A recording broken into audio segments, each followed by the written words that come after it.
Welcome to my views on news. Three news stories for you. First one is about a key meeting going to start in Bahidar tomorrow. 2 day long meeting going to start in Bahidar, Amhara region. Amhara PP will meet. Thousands of Amhara PP delegates will attend this meeting. What is the agenda? Is this meeting linked to ongoing Amhara Oromo tensions within Prosperity Party? Details for you. Secondly, Ethiopian Justice Minister was at a university today, but university teachers walked out of a meeting which was being chaired and addressed by Ethiopian Justice Minister. What happened there? And thirdly, viewers, Somaliland's President Musi Abdi today asked Kenyan and Ethiopian governments to stop their citizens from interfering in Somaliland.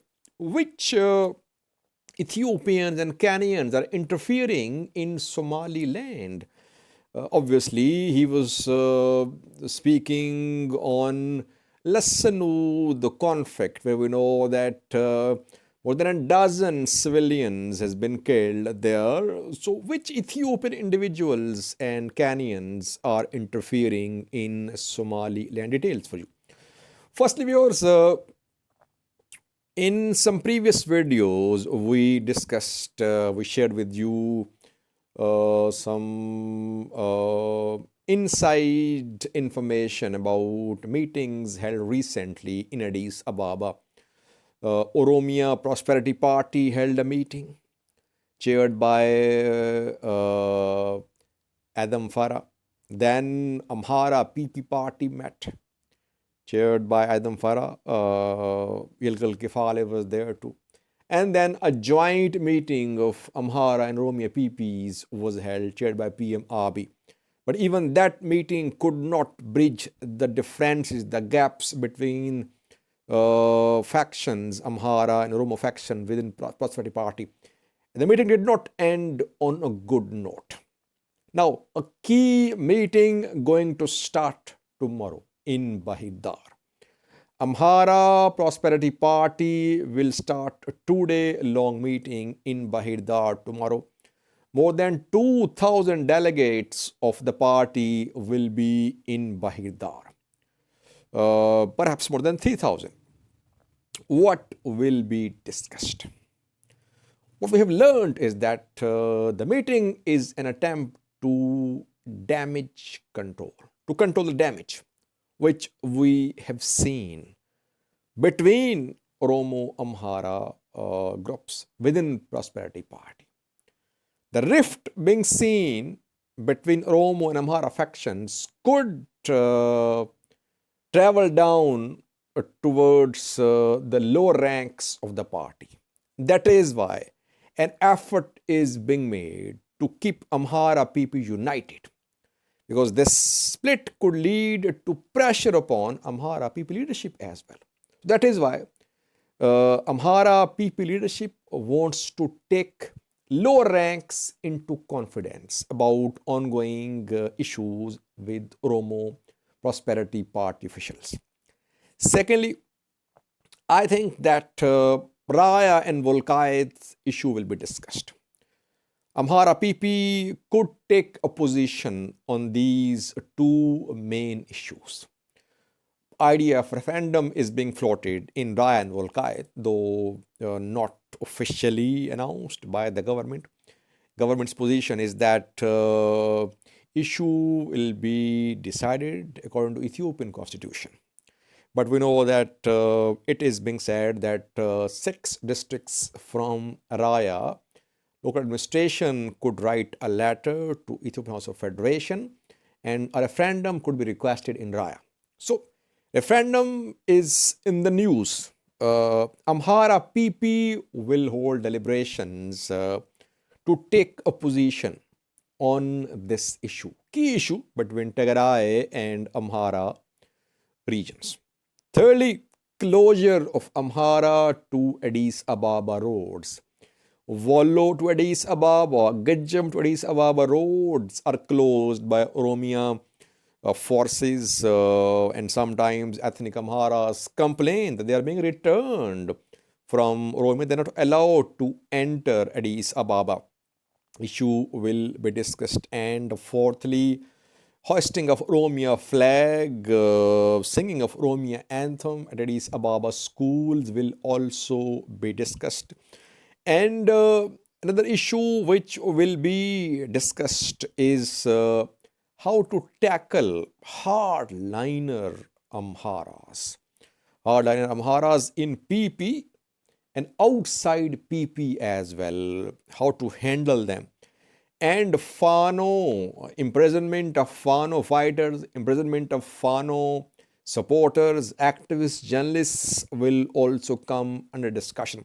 So a key meeting, 2-day long meetings. Can Amhara PP take a position, joint position on Raya and Volkayat? Could this meeting be an attempt to unite the party, or are we going to see more splits in the party after this meeting? So that remains to be seen. We'll try to update you as the meeting starts tomorrow, and after that, in coming days, we'll try to update you about this key meeting in Bahirdar, Amhara region of Ethiopia. Secondly, viewers, Ethiopian Justice Minister addressed gathering of university teachers at a university in Amhara region today. Gideon Timotheus was part of a team of negotiators which negotiated Pretoria Agreement with Tigray leadership, Tigray representatives in November. At the start of November, the agreement was signed, and he was part of a delegation which visited Tigray a few days ago. So he is one who is among the top men in Ethiopian government. He addressed university teachers at Debre Birhan University. University teachers went on strike a few days ago. Did some videos. They were demanding a salary increase. So when Gideon was there at the university, he addressed the gathering. Teachers asked questions. Two main questions. Firstly, Volkayat. It was asked, what is government's position about Volkayat? Will Volkayat remain part of the Amhara region? Secondly, increase in the salaries of university teachers. Gideon Timotheus tried to satisfy the university teachers there. They were not satisfied. They left the meeting. Only university teachers president was there. Others left the meeting. You can say they boycotted the meeting. They walked out of the meeting. So definitely Amhara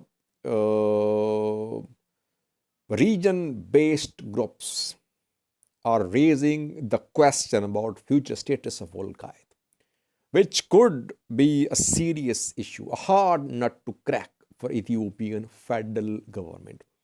The issue could be prolonged, I think. Solution could be prolonged because the solution could lead to backlash either in Amhara or in Tigray regions of Ethiopia.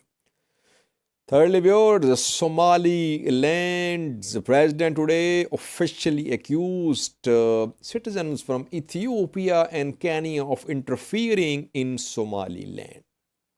Another in Sul region, in Lassanud, more than a dozen innocent civilians were killed in state action by Somaliland's forces. The town is disputed between Puntland and Somaliland, and Somalia's flag was waved by Lassanud residents.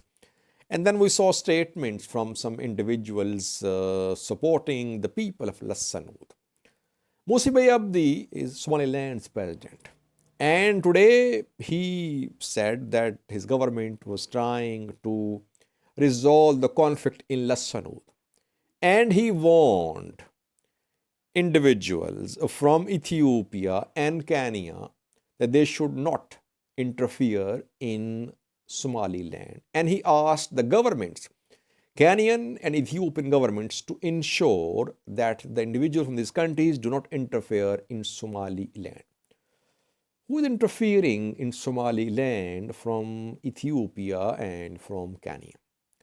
Farah Mali is a Kenyan member of parliament. I think he spoke in support of the people of Lasanud. That is why Musi Abdi named Kenya. Who is interfering from Ethiopia? It's not clear. Maybe Mustafa Umar, Somali region's president. He was heard saying something about Somaliland, about Lasanud, or it is being said that he has been trying to support some people, or he has sympathy for people in Lasanud. I personally think that Musi Abdi pointed his finger towards Somali region's president, Mustafa Umar, and towards Farah Mali. Somaliland should learn how to resolve its conflicts on its own. Putting the blame on Ethiopia and Kenya cannot resolve this conflict. Conflict going on for more than a decade. So was Farah Mali interfering, or was Umar interfering almost a decade ago? It's an old issue. Government could not resolve this conflict. Responsibility lies on the shoulders of Musi Abdi's government. Government cannot put the blame on Ethiopian and Kenyan governments if an MP from Kenya or regional president from Somalia, from Somali region of Ethiopia, speaks in support of Lasanud. It does not mean that the issue is being exacerbated by these individuals. Mainly, responsibility lies on the shoulders of Musi Abdi's government, which should resolve this issue. Thank you for watching.